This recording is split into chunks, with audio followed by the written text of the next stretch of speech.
All right, so we've already discussed pop art in relation to our self-portrait, and we went over today the different, we went over the color wheel, we went over color theory, and we also talked about color schemes. What you guys are going to do is go into Illustrator, you're going to make your own version of this color wheel. The blank file should be on Canvas for you to download, and here's the blank version. What you're going to do is you're going to be trying to create your own version of the color wheel with labeling all of our primary, secondary, and tertiary colors. And all you need to do in order to change the color of your shapes is click on the shape with your direct or your selection tool and double click on the fill color. And then this top one here we will have be one of our primary colors. We can select red, hit OK, and now it's filled. Here we can do yellow, double click,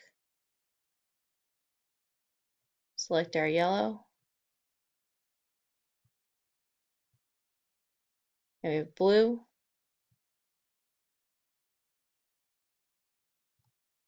double click, blue. So you're going to go around and fill in the rest of your color wheel, get your secondary colors in there, change your name. You're going to save this as a PDF and label it as your Illustrator color wheel, and then have your last name, then first name, and submit it to Canvas.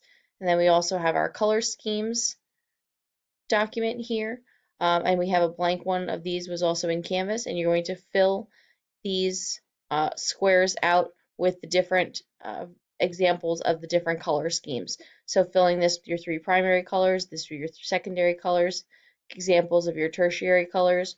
Try to have it be the same as what was used in your original color wheel, just to keep it consistent. And then this will be submitted to Canvas as well. And you can name it color schemes and then your last name, first name, and submit this as a PDF to Canvas. Okay, that's it.